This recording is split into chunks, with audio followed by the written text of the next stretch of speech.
Daredevil has a gun. So much. Oh, you're the can't spoil it. One second. What would you guys watch that OAP Daredevil vibes? There's a lot of like conflict mediation that happens. Sure, you don't want to just talk this out. Cold. Sorry, I was talking about the physicality of things. Did you find it hard? We're back into that. Right, here we go again. Yeah, and initially I didn't. Hello, everybody. We're at the Fan EXPO San Francisco. Last day, Sunday, 2024. And we've got Charlie Cox on the stage with Bullseye.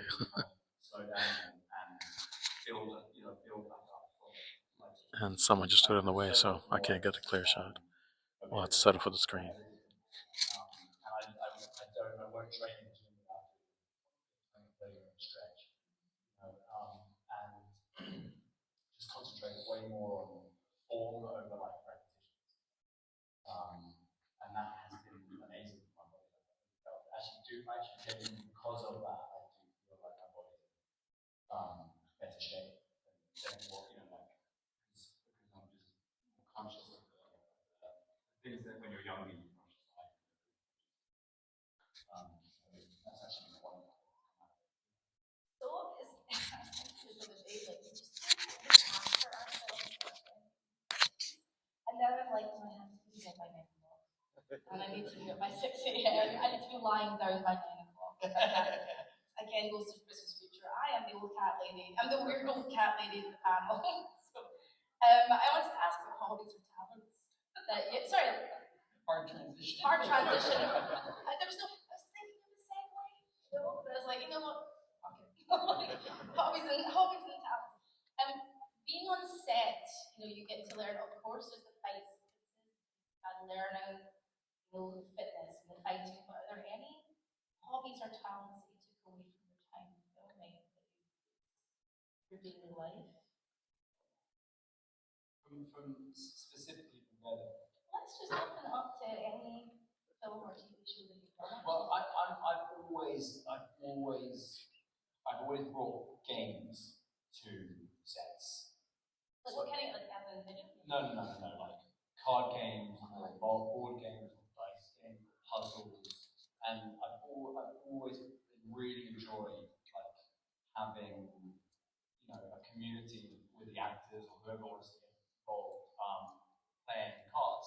We actually used to, Wilson and I've got a really funny video of it as well.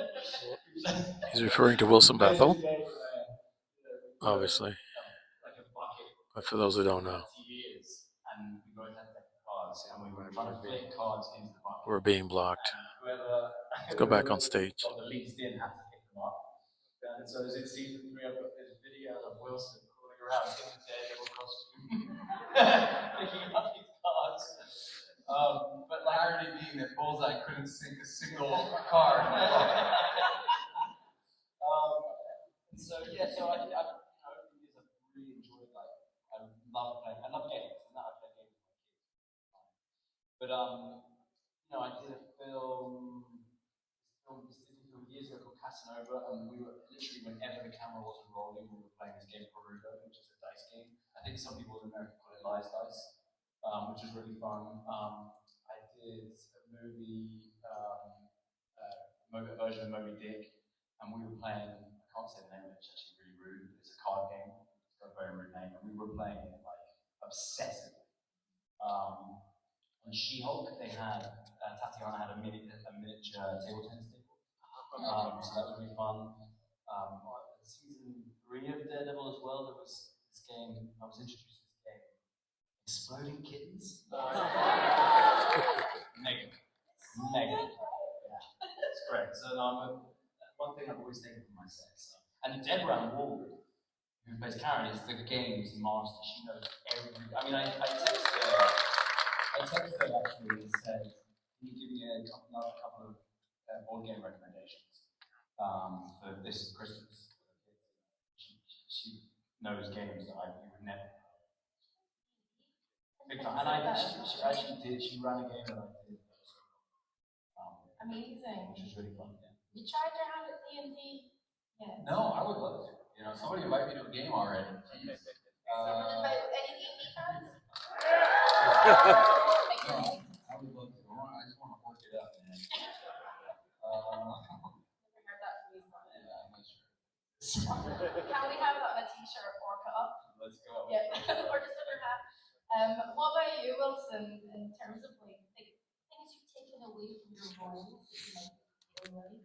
You would have thought I would have used the entirety of Charlie's response time to come up with my own response, but I was not planning ahead. A lot of humility. Yeah, from the losses. Yeah, exactly. That's the main thing I like. Man, I think I'm gonna have to. I almost feel like I have to pass on this one. Yeah. Well, we recommend you get better. Thank the way you. you think in Yeah. the I think that's the big thing that you need to practice. I learned that. I will say that when we were doing Daredevil, I learned how to throw cards. So the stunt team. Yeah. Well, I mean, it might have been after we played that game that I realized I really had to brush up. That was a wake up call for me.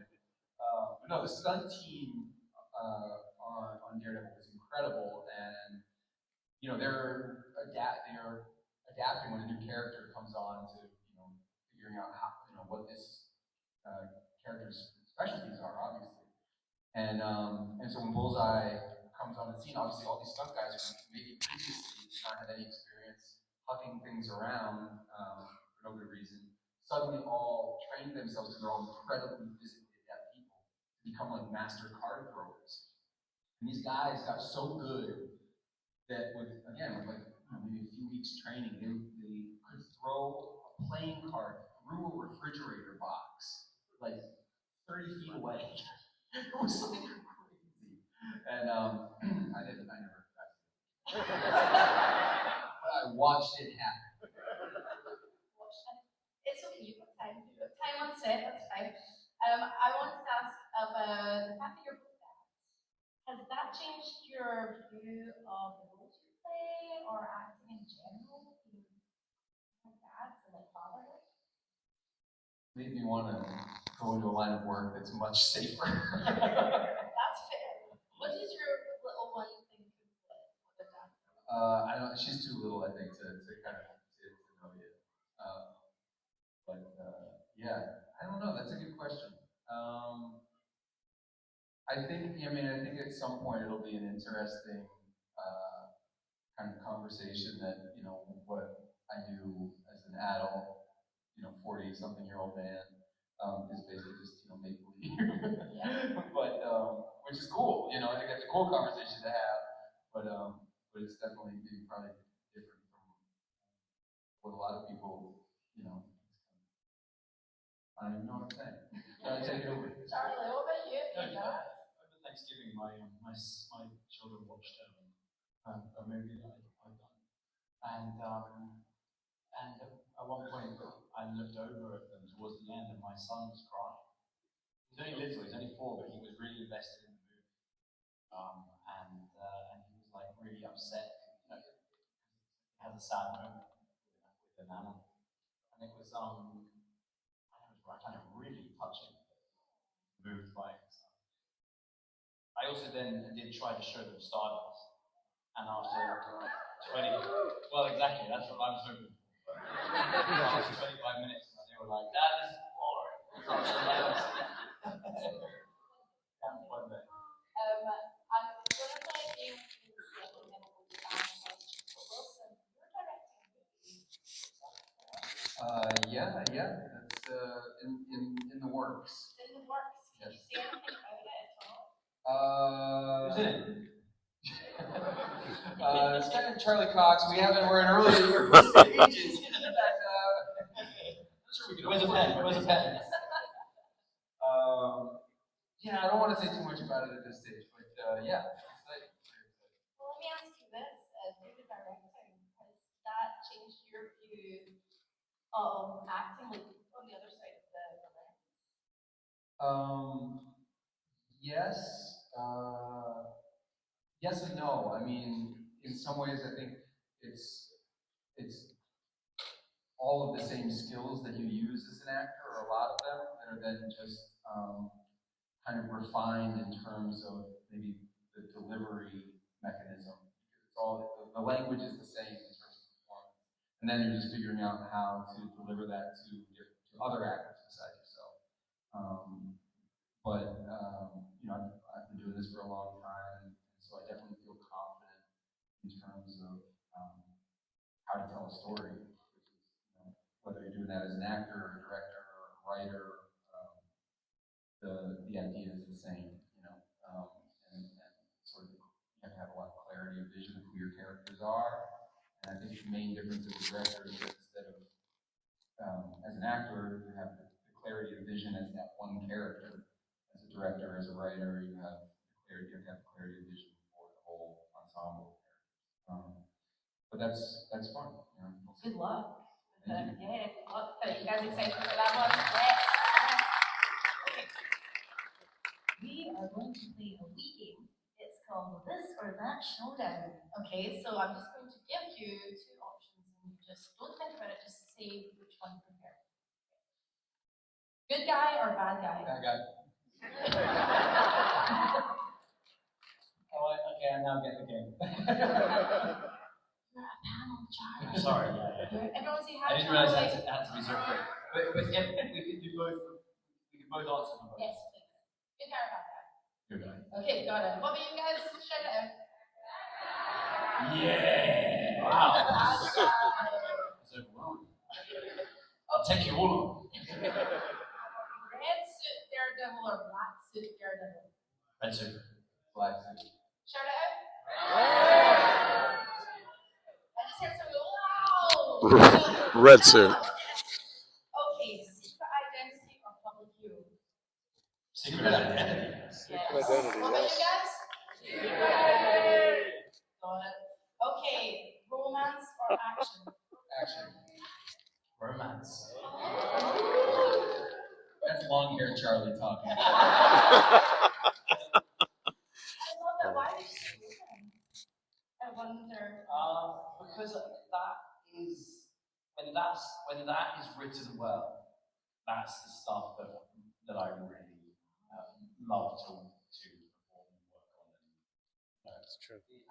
Listen, the action is so fun, and you can absolutely bring so much to it in terms of storytelling and character.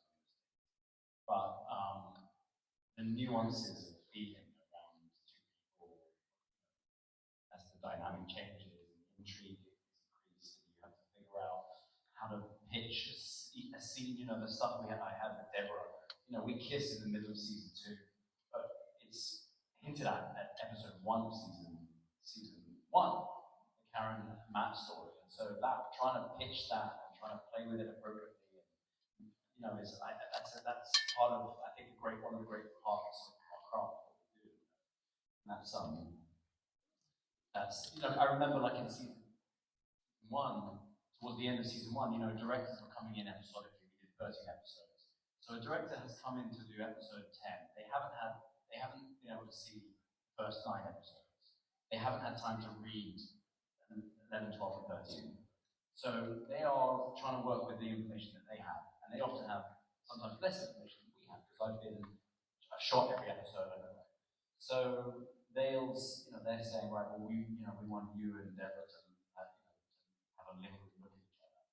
And part of my job is to be like, totally, we can do that. Just so you know, we did it in 6, we did it in 8. It's definitely going to happen in 13. So maybe we can try something different. Maybe there's a hand touch, or maybe there's something else that we can do. You know what I mean? Just plotting that journey is fascinating. Do you have a favorite romantic movie that you like to watch, or that inspired you, or you just enjoy? Yeah, loads. Oh, I really? love rom-com. I actually did a rom-com this year. Yeah, all right. I love it. Yeah, I've a lot of time for really great rom-com. I think When Harry Met Sally is one of the greatest movies of the day.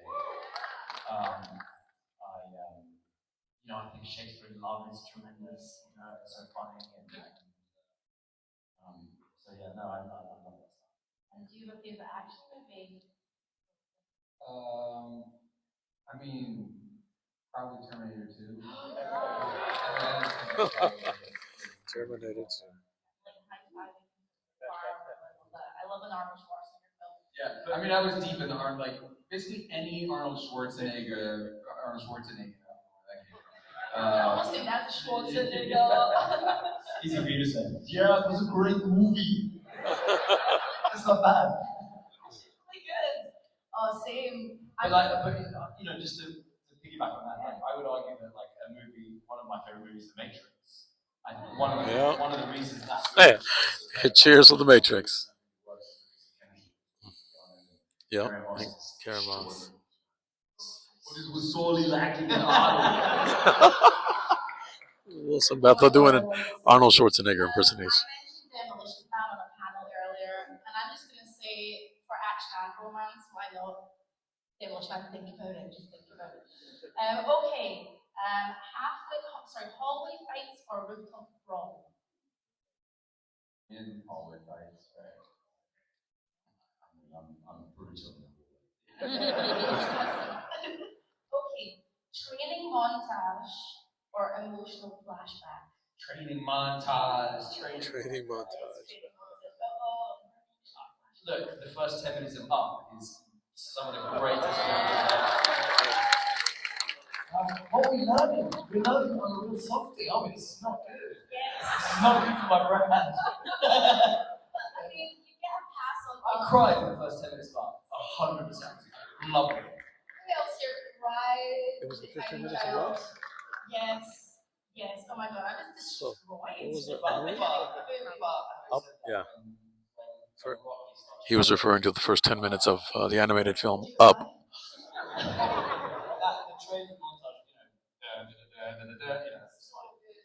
Oh my God, so good. Okay, superhero team or solo mission? Solo mission. I'm gonna do a superhero team. Okay. Yeah. Alright, okay. Coffee or tea? Coffee. Coffee forever. I'm going to ask you this, Charlie, as a Brit abroad. When I'm in hotel rooms in America, there's no bloody kettle. Like, is this coffee machine crap? Yeah, Everything tastes like coffee. They bring hot milk. Or a slice of lemon. Are we moving on to the next question? I am so sorry. This is just my annoyance with coverage. Anyway, finally, stuffing or mashed potatoes? Mashed potato. What about you guys? Mashed potatoes. Love it. Round of applause for the first part of this panel. Yay! I just want to do a podcast with really good property.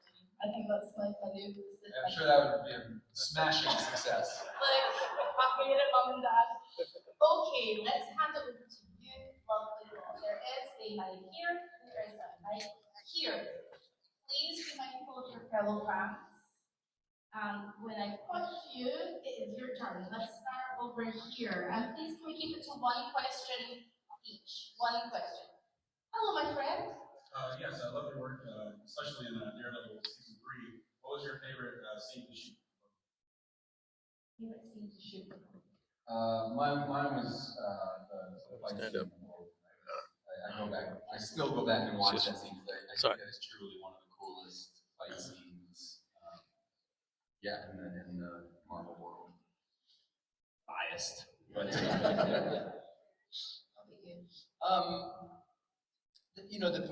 the prison fight for me was personally a big deal because it was, I was able to do so much of it and work so hard to get there, and it was such a cool achievement. It was so taxing to do. We had to have. That was like you did 2 takes of that or something? Well, we did. I think we did a day. We took 2 days off. We took a day off rehearsing at the studio and a day off rehearsing at the prison. That's a big deal for a film company to take it. We didn't turn over. We didn't shoot any footage those 2 days. And then we had a third day at the prison to film it. And I think we did 3 complete takes, and then a lot of full stops, like 7 or 8, where something went wrong. But it is a true one. It's one take. So it was such a cool feeling when we got it, and everyone was like cheering and running through the corridors, and then we all went and watched it back to make sure it worked, and it was cool. Thank you for your question. Awesome, thank you. Thank you. A round of applause for the question.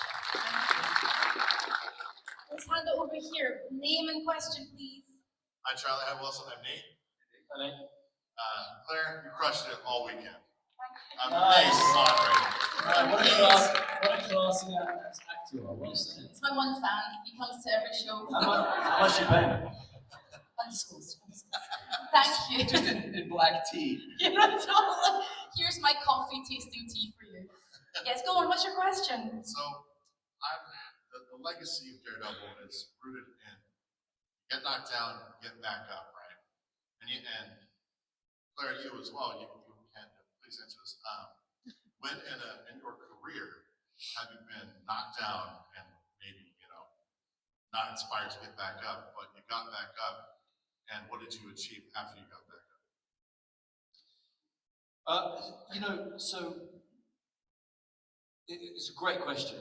I had a very quick start to my career. Straight, even before I went to drama school and trained, I had done a couple of movies, and then I actually left drama school early to do a movie, and I was working constantly back to back, and it was like the first 5, 6, 7 years of my career were incredibly fortunate and very busy. And then, for whatever reason, like it just slowed up. I did Stardust, which at the time was a really big budget, Paramount film. I think it was the biggest budget movie that the UK had ever made at the time, but it didn't perform particularly well in the box office, despite being kind of well reviewed. And I don't know whether that was anything to do with it, but after that, I couldn't get hired. I couldn't get a job. I couldn't find the right job. It was months and months and months. And I had to. I was like trying to get work in LA, and I had to leave because I ran out of cash. Like I needed to be able to go home just so I could get a waitering job again, which was weird, having been on billboards and stuff. And yeah. And so like I had to kind of go back and start again. And then it was so long, I couldn't get anything. And then my agent called me and they said that there is a very small part on a TV show. They're going to guarantee you 3 episodes, but we don't even know how big those scenes are going to be. And I don't know if you're interested, but you'd have to fly out and audition for it. Which again, like it sounds normal, but at the time, like having been the lead of a big movie, to then have to like go and audition for like a 2 or 3 scene part in a TV show is, and the pay, like they were going to pay me nothing. You know what I mean? It was like really felt like starting again from scratch. At that point, I was just so grateful to have an opportunity and to work. And then I got really lucky that I got out there. I really worked hard on this character and the accent and stuff. And they liked the character. And then they wrote me in 5 episodes, and then they wrote me in 8 episodes. And then I did 20 episodes of that show. And it was predominantly a couple of scenes from that show that got me Daredevil. Yeah. But that was a real start from scratch again moment. And lots of very fortunate to have another opportunity. But it's character building. Wilson, do you have a starting story? I feel like there have been so many. Where do I even begin all the time? Probably the hardest hit I took was I came very close to being cast as Captain America, and this was when I was in my mid-20s, and went through multiple rounds of screen testing, and the suit felt incredible. Yeah. You put it on? Do you have pictures?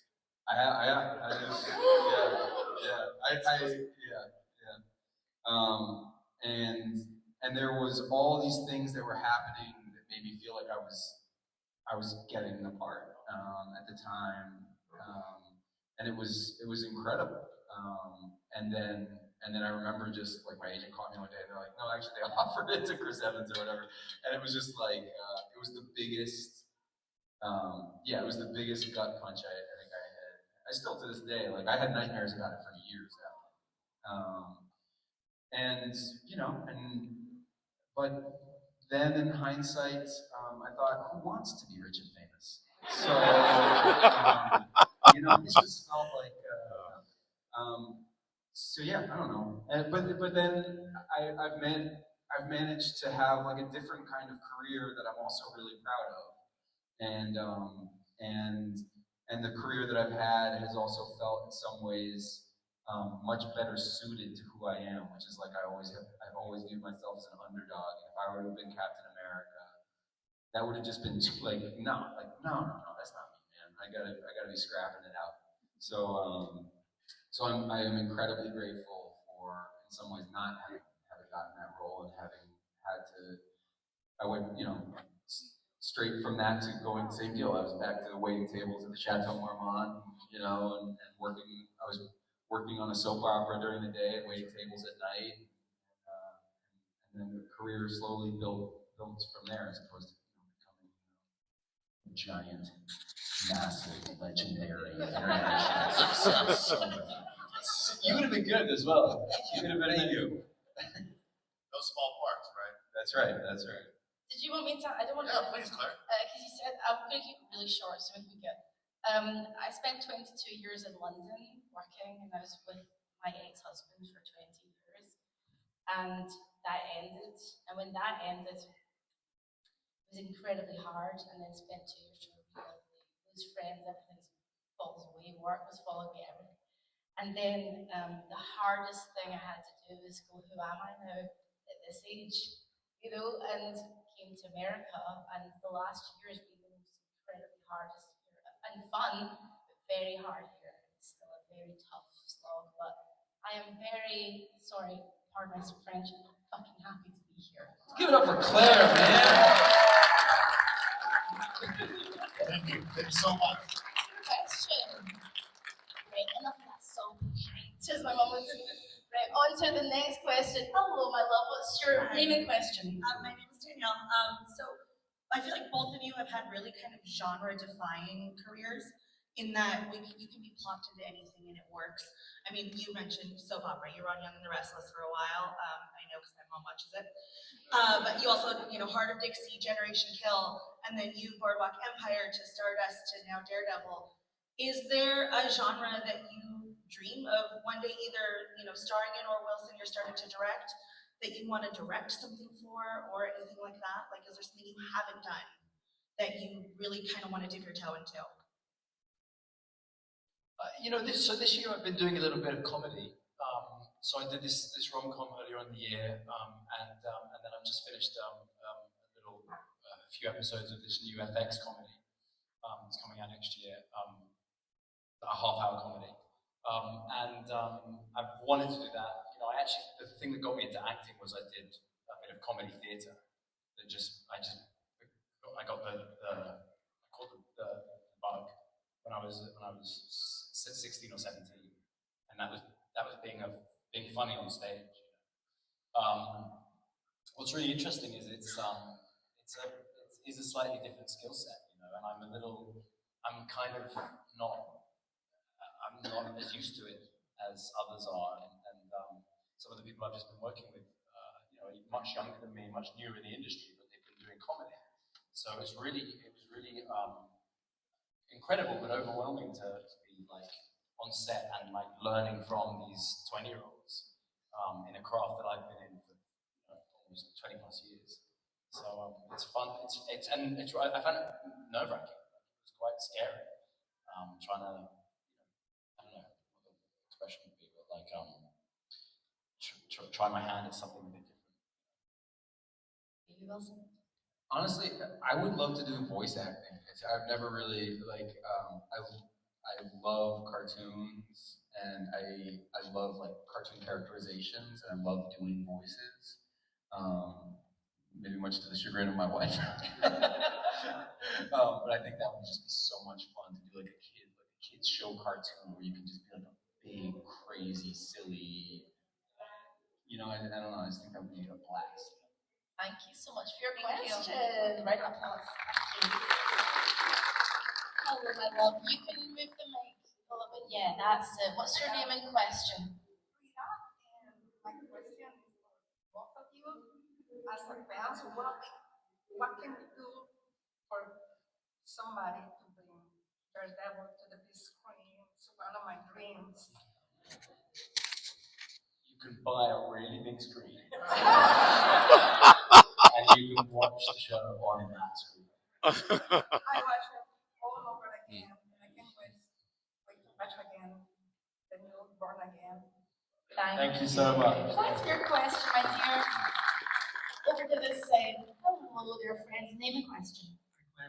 Hey, Charlie and Melissa. My name is Chris from Sunnyvale, California, Yay area. But my question for you two is across your journey as an artist, from Daredevil season 1 to the Defenders and to season 3, which specific scene or moment from all the episodes that you filmed resonates with you the most? And what is it about that moment that connects with you personally? We're going to pause here for a second.